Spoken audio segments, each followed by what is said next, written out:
한 중국인 소년이 있었습니다. 근데 집안이 너무 가난해서 제대로 고등교육은 받지를 못했습니다. 그런데 영어를 너무나 배우고 싶어가지고 자기 주변에 관광 오는 외국인들을 대상으로 스스로 여행 가이드를 자처했습니다. 그런데 그러다가 이제 호주에서 온 그 켄 몰리라는 그 가족을 만났습니다. 그리고 그 집의 아들 데이빗 몰리하고는 비슷한 또래라서 이제 같이 친구가 되었습니다. 그렇게 한번 만난 것을 이제 그 만남을 지속적으로 이어나갔는데 켄 가족은 호주로 돌아간 다음에도 계속해서 이 중국인 소년과 편지를 주고받았습니다. 편지를 주고받는데 이 중국인 소년이 호주로 편지를 보내면요, 그 편지에서 어법에 맞지 않는 표현들을 전부 다 빨간 펜 선생님처럼 표시해가지고 바르게 다 문장을 다 바로 잡아줬어요. 그렇게 해서 영어 편지를 교정하면서 이 중국인 소년은 영어 실력이 일취월장했습니다. 학교 다른 성적은 다 낮은데 영어는 항상 거의 만점에 가깝게 탑을 찍었어요. 그래서 이제 부모님을 졸라가지고 학교를 보내달라, 대학을 보내달라고 하는데 여러 차례 낙방했습니다. 3번 도전한 끝에 저희 항주에 있는, 항저우에 있는 대학에 합격하게 됐습니다. 그리고 켄 가족은 그 중국인 소년, 자기 동네밖에 모르는 그 소년을 호주로 초청을 했습니다. 근데 그 당시만 하더라도 중국에서 서방 세계로 간다는 거, 공산주의 국가와 교류하는 게 문제가 되어가지고 비자 발급이 거의 안 됐어요. 근데 켄 몰린의 가족이 거듭 중국에 있는 호주 대사관 이런 데 연락을 해가지고 마침내 7번 시도한 끝에 마침내 비자를 받아가지고 호주로 데리고 왔습니다. 그래서 약 한 달 동안 그 호주에 머물면서 새로운 세계를 보게 되었어요. 자유민주주의를 보게 되었고 자본주의를 보게 되었고 자기가 있던 동네하고는 전혀 다른 엄청 발전한 그런 대도시 그리고 고등교육 체계 이런 것들을 보게 되었어요.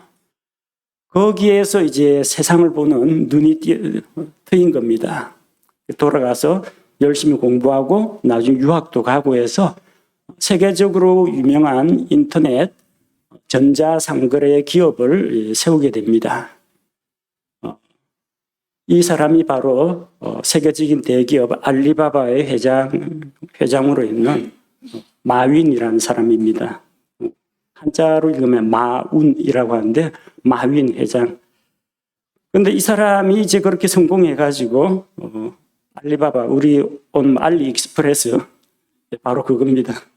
전 세계적인 그 유통망을 가지고 있는데 자기가 도움을 받았던 게 너무 감사해가지고 그 가족들에게 보온하고 또 그 지역, 자기가 방문했던 그 도시에 수백억을 장학금으로 지원을 해주곤 했습니다. 사람은 이렇게 한번 신세를 지게 되면요, 원한도 마음속에 남겠지만 신세 진 거, 은혜 받은 것도 마음에 간직하고 언젠가는 그것을 갚게 됩니다. 이 사람이라는 게 참 묘한 존재라서 죄로 물든 사람들은 대부분 이기적입니다. 자기 자신만을 생각합니다. 근데 그 가운데에서도 또 하나님께서 우리에게 선한 양심을 주셨기 때문에 남에게 주고자 베풀고자 하는 그런 마음도 있습니다. 그래서 우리가 이제 욕심이 많은 사람은 내 거, 내 가족, 자기 영역만 챙기려고 하는데 그 가운데는 선을 베풀고 나눠주기를 좋아하는 사람들이 있습니다. 바로 켄 몰린의 가정처럼 그 이름도 없는 어린 아이 한 명에게 이제 호의를 베풀었지 않습니까? 그 아이가 큰 사람이 되었습니다. 나중에 뭐 도움, 보상을 받고자 한 건 아닌데 나중에 보온을 받게 되었습니다. 일반적으로 우리는 주는 거, 받는 거 가운데에서 받는 걸 좀 더 좋아합니다. 뭔가 좀 공짜로 선물도 받았으면 좋겠고, 뭐, 주는 것보다는 좀 받는 거를 더 즐기는 편입니다. 왜냐하면 무언가를 준다는 것은 내게 있던 뭔가가 다른 데로 빠져나가는 것이거든요. 근데 뜻하지 않게 내게 없던 것이 내게로 와서 채워지면은 그게 참 고맙고 행복한 생각이 듭니다. 우리는 좀 계산에 빠른 사람들이라 늘 손해볼 거를 두려워하고 되도록이면 이익을 챙기고자 하는 그런 마음들이 많습니다. 그러나 성경은 일반적인 사람들의 상식과는 다르게 주라고 합니다. 받는 것보다 주는 것이 더 복되다라고 이야기합니다. 마태복음에 나오는 예수님의 그 산상설교에 보면은 팔복, 복이 있나니, 복이 있나니 8가지 복이 나오죠. 근데 예수님께서 말씀하신 복이 8복이 아니라 9복입니다. 그 9번째 복이 사도행전 20장 35절에 기록되어 있습니다. 그건 무슨 복이냐? 사도행전 20장 35절에 내가 너희에게 모든 것을 보여주되 곧 너희가 마땅히 이렇게 수고하여 약한 자들을 지원하고 또 주 예수님께서 말씀하신 것, 즉 주는 것이 받는 것보다 더 복되도다 하신 그분의 말씀을 기억하게 하였느니라. 여기 보면은 주 예수님께서 말씀하신 것이라고 했습니다. 이거 예수님이 직접 하신 말씀이에요. 주는 것이 받는 것보다 더 복되도다. 그래서 신약 성경에 예수님이 말씀하신 복은 8가지가 아니라 9가지인데 그 9번째 복이 무엇이냐? 주는 것이 복이라는 겁니다. 꼭 주었다고 해서 뭔가 보상이나 보원을 받아서 좋은 게 아닙니다. 하나님께서 나에게 줄 수 있는 능력을 주셨고 힘을 주셨고 누군가가 나를 필요로 하고 있다라는 것, 그것만 해도 감사한 일입니다. 또 나의 나눠주는 삶이 다른 사람에게 선한 영향력을 미치고 그 사람의 삶 가운데에서 변화와 성장과 열매를 일으킬 수 있다면 이것은 참으로 복된 일이라고 할 수가 있습니다. 나눠주면요 빠져나가죠. 근데 빠져나가면은 곧 채워집니다. 어저께는 바람이 좀 많이 불더라고요. 태풍이 한 차례 쭉 지나갔는데 태풍이 공기를 쭉 몰고 가면 그 빈자리를 채우는 보류라고 해서 후폭풍이 또 찾아옵니다. 바람이 거세게 불더라고요. 우리에게서 뭔가가 쭉 빠져나가죠. 빠져나간 만큼 뭔가가 위로부터 주시는 하나님에게서 뭔가가 다시 채워집니다. 두 손에 가득 뭔가를 쥐고 있으면 하나님께서 뭘 주려고 해도 이 손 안에 꽉 있으면은 받을 수가 없어요. 한 손은 내려놓고 비워야 됩니다. 나눠주고 비우면 빈자리가 또 채워집니다. 주라 그리하면 받으리라. 주면은 돌려받는다는 것은 성경에 보장된 하나님의 진리입니다. 그리고 우리 일상생활 가운데에서 이거 쉽게 검증할 수가 있습니다. 안녕하세요 인사하면 상대방도 인사합니다. 내가 먼저 인사하면 다른 사람이 인사합니다. 내가 웃는 얼굴로 대하면 상대방도 웃는 얼굴로 대해줍니다. 내가 아무개 결혼식에 축의금 내죠. 나중에 나나 내 가정에 무슨 결혼식 있을 때 역시 그 사람이 와서 축하해 줍니다. 서로. 꼭 무슨 답례품을 받겠다, 뭐 보답을 받겠다 그런 생각이 아니더라도 힘들고 어려울 때 혹은 기쁜 일이 있을 때 내가 그와 함께 할 때 그 사람도 나와 함께 마음을 같이 한다는 것을 우리가 볼 수가 있습니다. 종종 우리 이사를 가면요, 요즘은 옛날만큼 그렇게 이웃 간의 이제 정 같은 것이 별로 이전만 좀 못하긴 합니다만 이사 가면요, 적어도 이제 옆집하고 위아랫집에 떡은 돌립니다. 아니면 조그마한 간식 같은 빵 같은 거라도 돌립니다. 고맙게 받았죠? 빈 접시 안 줍니다. 그 접시에다 뭔가 좀 담아가지고 잘 먹었습니다. 서로가 서로에게 기쁨이 되는 거죠. 주면은 받습니다. 하나님께 여러분 뭔가를 드리십니까? 하나님께서 갚아주십니다. 여러분이 가난한 자들에게 뭔가를 베푸십니까? 그 사람은 갚을 능력이 없을지라도 하나님께서 다른 방법을 통해서 그 나눠준 자에게 다시금 채워주십니다.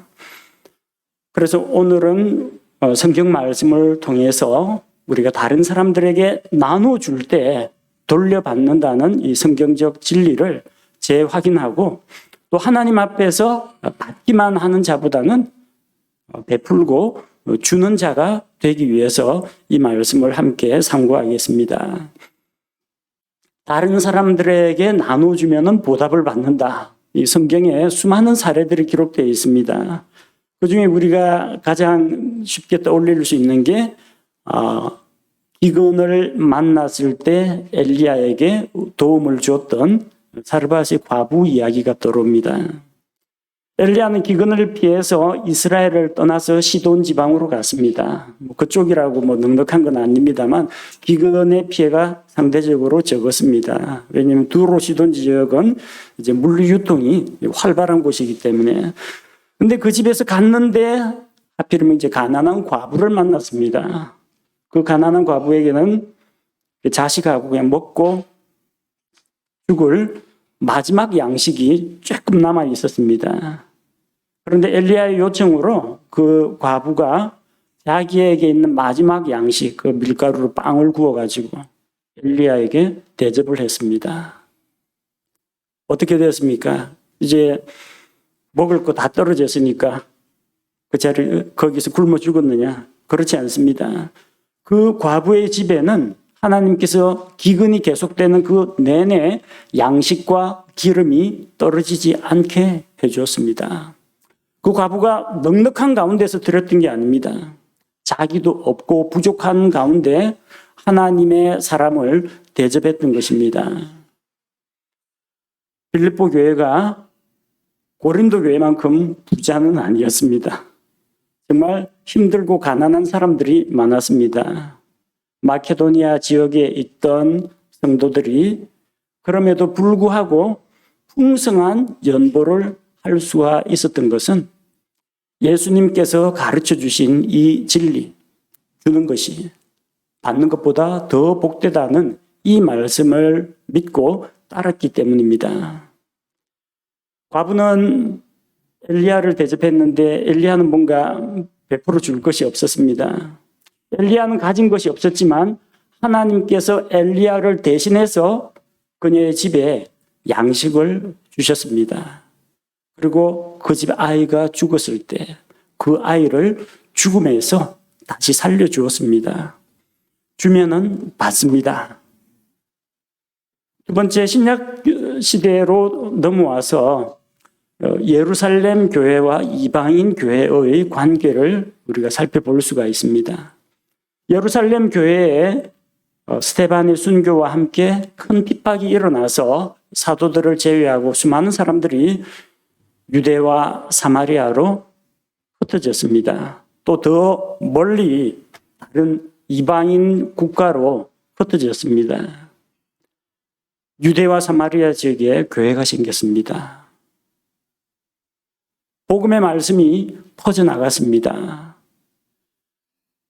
안디옥 지역에서 그리스말 하는 사람들에게 복음을 전하니까 그들이 변화받고 구원받았습니다. 곳곳에 소아시아 지역에 복음이 퍼져나가면서 교회가 생깁니다.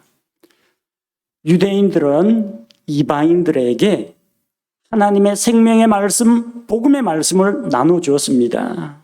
그들이 복음을 거저 받았기 때문에 값없이 거저 복음을 나눠주었습니다. 그들은 영적인 복을 받았습니다. 지옥에 갈 죄인들이 예수 그리스도의 십자가의 그 복음을 믿고 구원을 받았던 것입니다. 그런데 이 예루살렘 지역에 큰 기근이 들어가지고 가난한 성도들이 많은 어려움을 겪었습니다. 이방인 교회가 이 소식을 들었습니다. 그래서 예루살렘 교회 성도들을 위해 구호금을 보냈습니다. 로마서 15장 26절 말씀해 보니까 이는 마케도니아와 아가야 사람들이 예루살렘에 있는 가난한 성도들을 위해 얼마를 기부함으로 기뻐하였기 때문이라. 마케도니아 지역에는 빌립보 교회가 있습니다. 그 남쪽에 있는 아가야 지방에는 고린도 교회가 있습니다.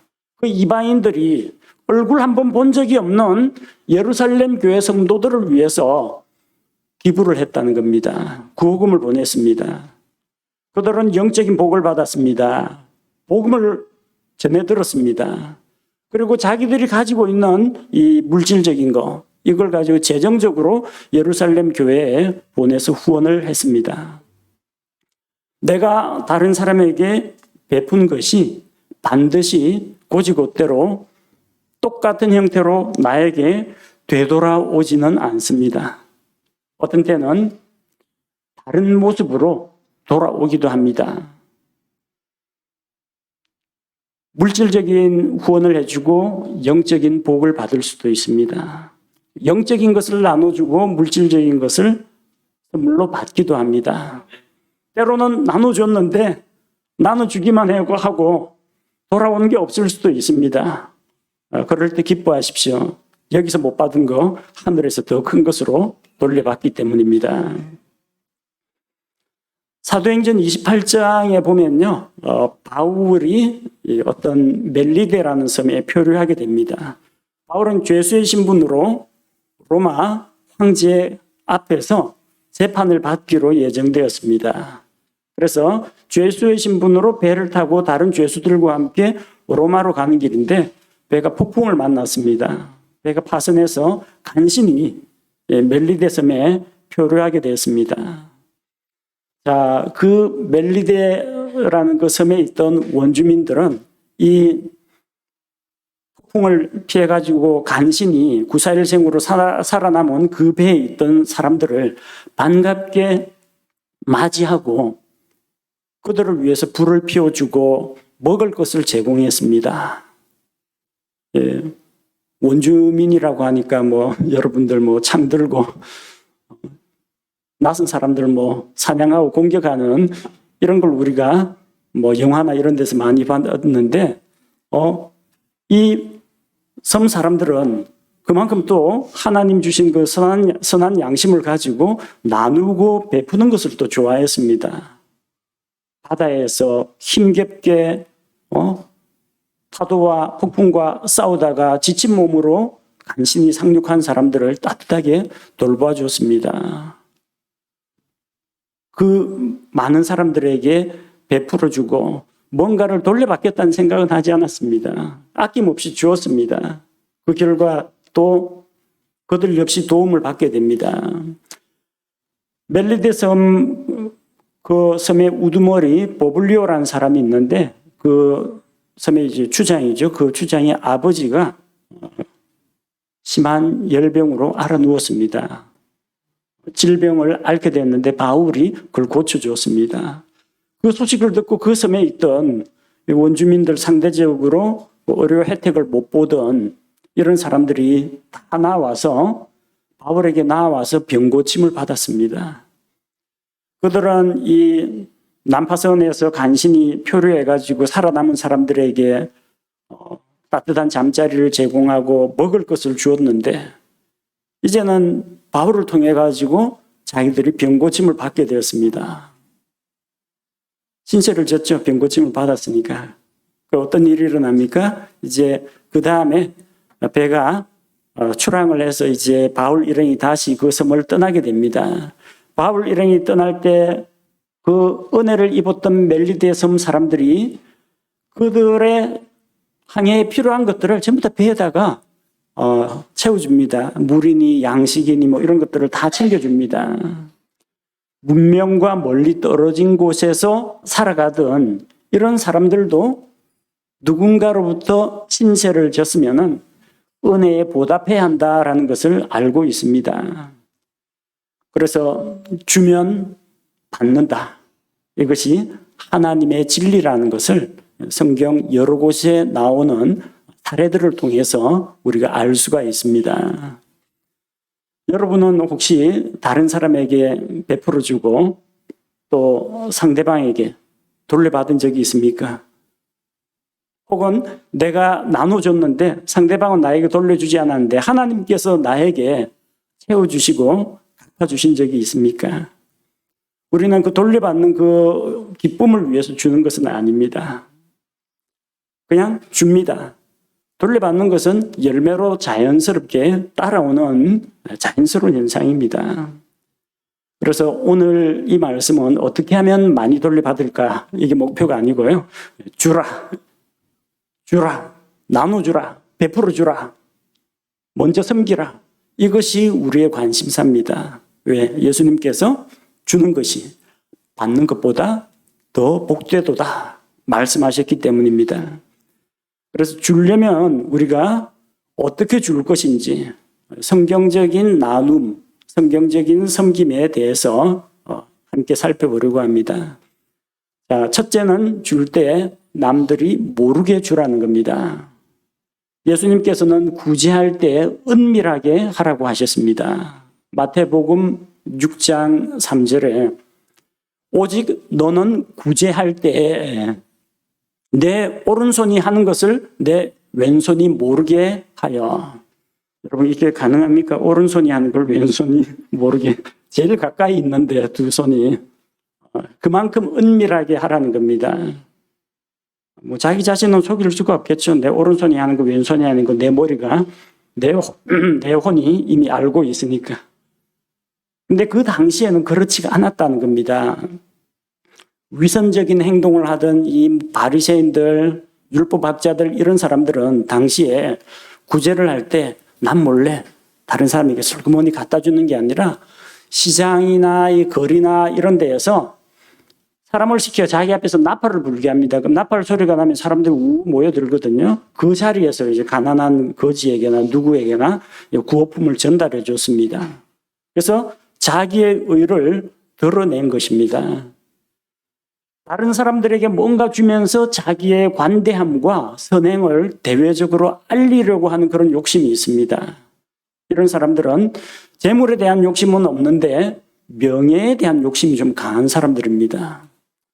우리 뭐 연말 연시라든지 아니면 수재민이라든지 태풍 피해 입은 사람들 구호금 보내는 거 보면요.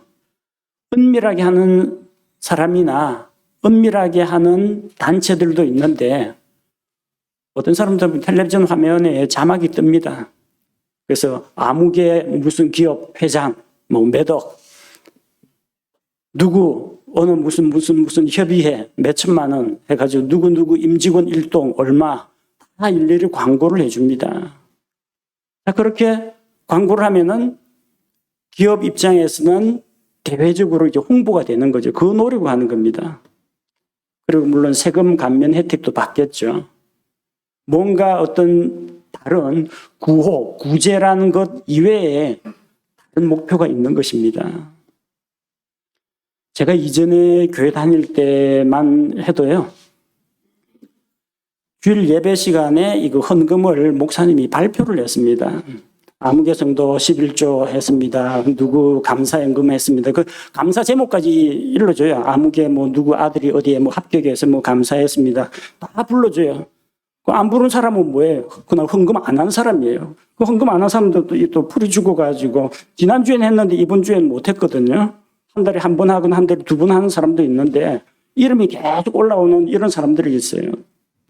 저는 이게 옳은 방법이라고 생각하지 않습니다. 물론 각 개교회 사정은 뭐 개교회에서 알아서 하실 일이겠지만 이게 성도들 간에 이게 헌금을 좀 부추기고 어떤 교회는 뒤에 그 막대 그래프로 헌금 액수별로 막대 그래프 쭉쭉쭉 올라갑니다. 누가 얼마 했다 그런 거 가지고 전도를 그런 식으로 하는 거는 전도 실적 가지고 하는 그런 교회도 있습니다만 헌금 가지고 그거 하면은 누가 유리하겠습니까? 돈 많은 사람이 유리하죠. 가난한 사람들은 늘 상대적으로 위축될 수밖에 없습니다. 심지어는 액수가 크면은 액수까지 불러주는 그런 경우도 있습니다. 부흥회 할 때. 아무개 장로님 많이 하셨네요 하고 액수 불러줍니다. 그보다 적게 한 사람들 반성하라는 이야기예요. 사람들 앞에서 광고하고 자기가 하나님께 혹은 사람들에게 나눠주는 거 그거 자랑하는 거 아닙니다. 그런 사람들은 이 세상에서는 사람들로부터 칭찬과 영광을 받을지 모르지만 하나님 앞에 가서 받을 게 없습니다. 다른 사람에게 나누고 베풀 때 공개적으로 이걸 주는 경우에 문제가 생깁니다. 왜냐하면 주는 사람 입장에서는 자기의 선행이 알려지고 사람들로부터 주목을 받으면 그 사람은 자기 상을 이미 받았느니라. 하나님께 받을 게 없어요. 그다음 받는 사람 입장도 생각해 줘야 됩니다. 받는 사람, 나름대로 아동복지 때문에 밥 굶는 결식 아동들한테 무슨 급식 카드 같은 걸 준다고 하더라고요. 근데 그거 공개적으로 딱 받는 순간에 그 반 안에서 저 집은 이제 가난한 아이, 무슨 가정 형편이 어려운 아이 이렇게 낙인이 찍히게 됩니다. 애들한테 그게 마음에 상처가 된다는 겁니다. 공개적으로 줄 경우 참 주는데 안 받을 수도 없고 받는 사람은 자존심이나 체면이 상하게 되는 그런 경우가 있습니다. 그래서 몰래 줘야 됩니다. 다른 사람 몰래. 그리고 주고 난 후에는 제발 그거 준 거는 좀 잊어버려야 됩니다. 신세진 거, 은혜 입은 거는 좀 오래 기억하시고 두고두고 감사하고 그러십시오. 근데 내가 아무개한테 뭐 해줬는데 이거 되도록이면 좀 기억해서 잊어버리는 게 낫습니다. 다른 사람에게 준 거 나중에라도 티를 내면 안 됩니다. 다른 사람들 다 모임에 앉아있는데 내가 이 형제한테 선물한 건데 이거 잘 어울리지? 이러는 거예요. 지금 이야기하는 게 옷이 잘 어울린다는 이야기가 아니라 이 어울리는 옷을 내가 이 사람한테 줬다 그 이야기예요. 이렇게 되면은 개인이 영광을 취하는 거고 그 선물로라고 해서 받은 사람은 괜히 또 무안해집니다. 그럼 내가 그 사람에게 이것도 주고 저것도 주고 뭐도 해주고 뭐도 해줬는데 그 사람이 나한테 그럴 수가 있어? 자기 서운한 감정 드러낼 때 꼭 앞에 뭐가 붙습니다. 내가 그 사람한테 해준 거 쫙 나열을 합니다. 자기가 스스로 선행을 한 것이 대견하고 자랑스럽다라는 그런 생각이 그의 마음속에 있는 것입니다. 오른손이 하는 것을 왼손이 알지 못하게 은밀하게 구제를 하는 것이 자신을 위해서나 받는 사람을 위해서나 다 유익합니다. 둘째로는 단순함으로 하라고 했습니다. 다른 사람들에게 나누어주는 것도 성령의 은사 가운데 한 가지입니다.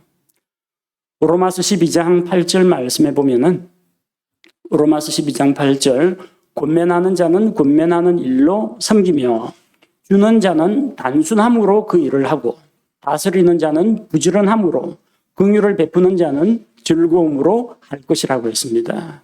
주는 자는 단순함으로 해야 됩니다. 단순하게 한다는 게 무엇입니까? 마음에 뭔가 나눠주려는 그런 생각이 들었다. 하나님께서 그런 동기력을 주셨다. 그때는 복잡한 생각하지 마십시오. 다른 사람 눈치 보지 마십시오. 그냥 실행에 옮기면 됩니다. 계산하지 말라는 겁니다. 기쁜 마음으로 나눠주되 자기 자신을 뭔가 좀 대견한 사람으로 생각하거나 자기에 대해서 자랑스럽게 여기면 안 됩니다. 내가 이것을 줬는데 나중에 그 사람이 나에게 어떻게 대할 것인가? 내가 어떻게 그걸 돌려받을 것인가? 머릿속으로 주판을 튕기지 말고 그냥 단순하게 하나님께서 누구에 대해서 측은한 마음, 긍휼히 여기는 마음, 도와주고 싶은 마음을 주셨다. 그럼 주시면 그냥 하면 됩니다. 그리고 이것은 내가 주는 것이다 라고 이야기하지 말고 하나님께서 공급하시는 손길 덕분에 내가 섬길 수 있게 되었다. 그렇게 말하면 됩니다. 하나님께서 내게 뭘 채워주셨는데 이게 나한테 충분히 있고 누구 필요한 사람이 좀 받았으면 좋겠네. 또 하나님께서 내가 기도하는 가운데 아무개에게 자네에게 이걸 나누고자 하는 그런 마음을 주셨네. 내가 주는 게 아니고 하나님께서 주시는 거. 이런 식으로 전달해가지고 받게 하면 됩니다. 그럼 나는 뭡니까? 내 것은 이 세상에 원래 없어요. 태어날 때 우리 다 빈손으로 태어났는데 하나님께서 뭔가 주셨으니까 나에게 채워진 거죠. 나는 하나님께서 그 사람에게 복을, 선물을 주시는 전달 통로라는 겁니다. 나는 도구라고 생각하면 됩니다. 하나님께서 어떤 사람에게 그 가난한 사람한테 구제할 때 하늘에서 동전이나 지폐를 떨어뜨려 주지 않습니다. 주변에 있는 하나님의 백성, 자신의 성도를 통해서 바로 그 일을 하십니다. 나는 하나님의 것을 맡은 선한 청직입니다. 내가 주인이 아니에요. 내 재물의 주인은 주님이시고 내가 가지고 있는 것은 청지기로서 보관하고 관리하고 운영하고 있는 것뿐입니다. 하나님께서 주인이시고 나는 선한 청지기로서 전달하는 통로 역할만 한다. 그렇게 생각하면 됩니다. 자, 줄 때 머리 아프게 복잡한 생각하지 마십시오. 하나님께서 좋은 어떤 동기력, 결심 이걸 주셨으면 그냥 실행에 옮기면 됩니다. 세 번째는 주면서 아까워하지 마십시오. 아까워하거나 아끼지 마십시오. 누군가에게 무엇을 준다는 것은 자기에게 있는 것이 빠져나가는 겁니다. 누군가에게 뭔가를 준다는 것은 자기가 손해보는 겁니다. 자기 자신을 희생하는 겁니다. 그 손해와 희생을 감수하고 주는 겁니다. 아까운 생각이 들 때도 있습니다. 근데 정말 아깝게 생각되면요, 안 주는 게 낫습니다. 나중에 후회합니다. 아끼고 움켜쥐어도 그렇게 악착같이 끌어모아도 가난해지는 그런 경우가 있고 흩어 구제하여도 부하게 되는 그런 경우가 있습니다. 잠언 11장 24절 말씀을 보니까 흩을지라도 여전히 불어나는 일이 있고 지나치게 아낄지라도 가난에 이르는 일이 있다고 했습니다.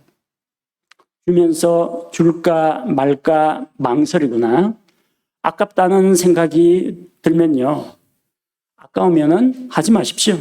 아무도 여러분에게 뭐 구제나 어떤 선행이나 섬김을 강요하는 사람이 없습니다.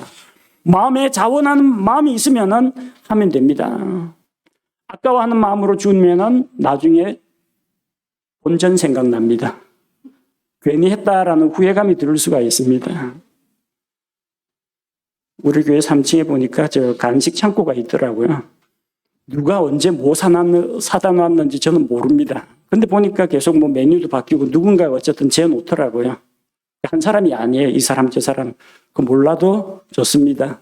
근데 여러 사람이 그런 보이지 않는 섬김을 통해서 혜택을 입습니다.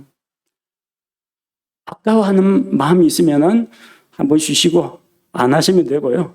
아깝지 않다, 주고 싶다 그런 분만 자원하는 마음으로 하면 됩니다. 억지로 누가 뭐 저 간식 당번해 가지고 우리가 뭐 제비뽑기를 하거나 배정을 하지 않습니다. 자원하는 마음으로 하십시오. 네 번째는 대가를 바라지 말고 거저 주라는 겁니다. 예수님은 제자들에게 거저 받았으면 거저 주라고 합니다. 마태복음 10장 8절에 이 말씀이 기록되어 있습니다.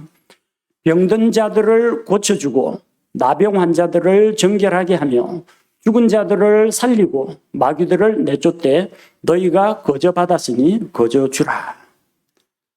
거저 받았으면 거저 줍니다. 우리는 하나님께 거저 받았습니다. 그래서 우리도 다른 사람에게 거저 나눠줄 수가 있습니다. 요즘엔 뭐 중고 시장에 요즘 경제가 좀 어려워졌는지 중고 시장에 여러 가지 뭐 속이는 일들도 있고 뭐 사건 사고가 중고나라, 당근마켓 이런 데에서 안 좋은 일들이 좀 일어나고 있다고 합니다. 그 중에 하나가 무료 나눔하는 사람이 있거든요. 무료로 드립니다 하면 사람들이 좀 괜찮은 거예요. 줄 섭니다. 그래가지고 거래 종료됐느냐 물어보고 자기한테 달라고 서로 달라고 합니다. 근데요, 그 찍었던 물건하고 사진이 며칠 뒤에 그대로 올라옵니다. 얼마에 팝니다 하고 올라와요. 다른 사람한테 무료로 받아가지고요, 비싼 값에 딴 사람한테 파는 거예요. 자기 자본 하나도 안 들이고 장사하는 되팔이라고 하는데 그렇게 하는 사람도 있어요.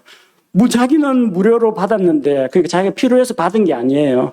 무료로 받아가지고 쓸만한데 이거 팔면 얼마 남겠네. 그 계산적인 생각 때문에 무료로 덥숙 받아가지고 다른 사람한테는 가격을 붙여가지고 파는 겁니다. 자, 그렇게 거저받은 것을 돈 받고 파는 것은 옳지 못한 그런 행동입니다. 우리는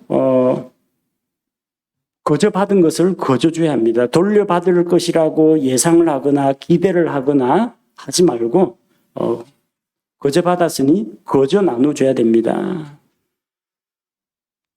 성경 말씀에도 내가 누군가를 초청하려거든 돈 많은 사람, 부자 이런 사람들을 초대하지 말라고 했어요. 나중에 그들이 역으로 너희를 다시 초대해서 그 신세진 걸 갚는다고. 그럴 바에는 차라리 갚을 능력이 없는 가난한 사람에게 베풀라고 했습니다. 그럼 그 사람은 갚을 게 없으니까 그것이 너에게 복이 될 것이고 오히려 하나님께서 그 사람에게 갚아주신다는 겁니다. 우리도 마찬가지입니다. 내가 한 선행을 드러내지 않으려거든 익명으로 나눠주는 방법도 있습니다. 그리고 다른 사람을 통해서 교회를 통해서 간접적으로 나눠줄 수가 있습니다. 누구를 위해서 내가 누구에게 많이 힘드시죠? 돈 봉투 내면 그 사람 자존심 상하고 체면도 손상됩니다. 그래서 구제 헌금할 때 누가 줬는지 모르게 익명으로 해가지고 아무개 누구에게 뭐 어떤 명목으로 주기를 원합니다. 그런 식으로 해서 교회가 그 일을 할 수가 있습니다. 그럼 주는 사람은 하나님께 구제 헌금으로 드린 겁니다. 사람에게 준 거 아닙니다. 다만 용도만 지정되어 있습니다. 교회는 그 일을 누가 줬는지는 밝히지 않고 어쨌든 수혜자, 대상자에게만 전달하면 됩니다. 그러면은 받는 사람은 누구에게 감사하겠어요? 누가 줬는지 모르니까 교회를 통해서 하나님께서 주신 것으로 알고 하나님께 감사를 드립니다. 그렇게 하면 주는 자나 받는 자나 다 마음이 평안하고 하나님께 대한 감사가 넘치게 된다는 겁니다. 주라 그리하면 받으리라. 우리는 이 말씀을 통해서 주면은 받는다. 이런 계산적인 생각을 가지지 말고 주는 것이 받는 것보다 복되다라는 그 말씀을 따라서 주는 것에 더 관심을 가져야 합니다. 우리가 가진 것을 나눠줘야 합니다. 우리가 신세진 거, 우리가 은혜 입은 거 그만큼 우리도 베풀어야 합니다. 나에게 도움을 준 사람에게 꼭 갚을 필요는 없습니다. 내가 도움을 입었으면 나는 다른 사람에게 그것을 베풀어 주면 됩니다. 여러분 하나님께 거저받은 것 있죠? 뭐 받았습니까? 복음을 받았습니다. 거저받았습니다. 값없이 구원받았습니다. 여러분 빚진 자입니다. 값없이 다른 사람들에게 은혜로 나눠주시면 됩니다.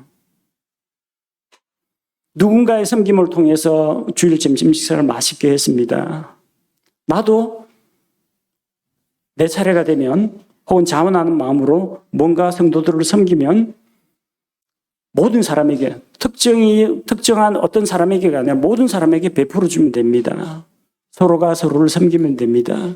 목회자는 성도를 섬기고 성도는 목회자를 섬기고 성도와 성도가 서로 섬기고 그렇게 하는 것이 하나님께서 원하시는 방식입니다. 여러분 무엇보다도 주라 이 말씀 가운데 하나님께 드리십시오. 하나님께서는 사실 아무것도 필요한 게 없습니다. 하나님 뭐 아쉬울 게 뭐가 있습니까? 온 세상에 있는 것이 모두 다 하나님의 것이고 우리 하나님은 모든 것에 영적인 것이나 물질적인 것에 모든 것에 부요하신 분입니다. 그리고 우리가 하나님께 드린다고 할지라도 드릴 게 없습니다. 내게 없습니다. 원래부터 다 하나님 것입니다. 우리가 가진 모든 것들은 주께로부터 온 것입니다. 다만 우리가 하나님 앞에 드려야 할 것이 있습니다. 무엇보다도 여러분 마음을 하나님께 드리십시오. 내 아들아, 내 마음을 내게 주며 잠언 말씀처럼 먼저 하나님께 마음을 드리십시오. 하나님께 시간을 드리십시오. 시간을 들여서 하나님께 예배하십시오. 시간을 들여서 말씀과 기도로 주님과 교제하는 시간을 가지십시오. 여러분 하나님께 우리가 가지고 있는 하나님께서 재능을 주셔서 또 벌게 해주신 우리가 수고한 수고의 열매 나의 노력과 노동과 시간이 들어가 있는 그 재물을 하나님의 일에 사용하시기 바랍니다. 그렇게 할 때 또 우리 마음속에 하나님께서 주시는 동기력을 따라서 내가 누군가에게 하나님께서 주신 것으로 다른 사람에게 채워주고 싶다고 할 때 은밀한 가운데에서 자신을 드러내지 않고 돌려받을 것을 기대하지 말고 아낌없이 나눠주시기 바랍니다. 이렇게 할 때 여러분의 삶이 하나님의 은혜로 채워지고 충만하게 됩니다. 우리 자신을 비울 때 그 빈자리에 하나님께서 무언가를 채워주십니다. 이 세상에서 내가 돌려받지 못한다면 하늘나라에서 하나님께서 보상으로 돌려주십니다. 내가 무언가를 베풀었는데 그 사람이 나에게 돌려줄 능력이 없다면 하나님께서 다른 사람을 통해서 나에게 필요한 것들을 공급해 주십니다. 우리 모든 성도들이 서로가 서로를 돌아보는 가운데에서 다른 형제 자매들의 필요를 살피면서 나누고 베푸는 것을 좋아하는 그런 성도들이 되었으면 좋겠습니다. 그리하여 우리에게 다시금 우리가 하나님께서 기뻐하시는 선한 일을 더 넘치도록 할 수 있도록 우리에게 풍성하게 되돌려 주시고 채워주시는 하나님의 손길을 경험하게 되기를 바랍니다. 네. 함께 기도하겠습니다. 하나님 아버지, 우리 사람들은 먼저 자기 자신을 사랑하고 자기를 우선시하는 이기적인 존재임을 고백합니다. 그러나 하나님께서 주신 우리의 새로운 성품은 주님의 말씀을 따라서 먼저 나누고 베풀어주고 섬기라고 말씀하십니다. 이 말씀을 따라 우리가 살아가기를 원합니다. 우리가 하나님으로부터 거저 받은 것들을 거저 나눠주기를 원합니다. 우리 하나님께 하나님의 긍휼과 사랑을 입었으니 아직까지 하나님을 알지 못하는 자들에게 긍휼과 사랑을 베풀어서 예수 그리스도의 복음을 나눠줄 수 있게 하시고 또 여러 가지 필요가 있는 우리 성도들 가운데 혹은 이웃들 가운데 우리가 섬겨야 할 영역이 있다면 주님께서 필요를 발견하게 하시고 우리 손에 먼저 채워주셔서 주님의 일을 할 수 있게 도와주옵소서.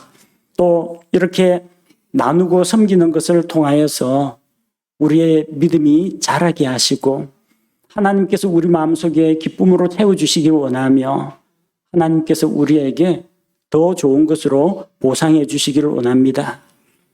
나누고 베풀고 섬기는 삶을 통해서 하나님의 선하심을 경험하게 하시고 또 풍성하게 채우시는 하나님을 경험하는 성도들이 되게 하옵소서. 예수님 이름으로 기도합니다. 아멘.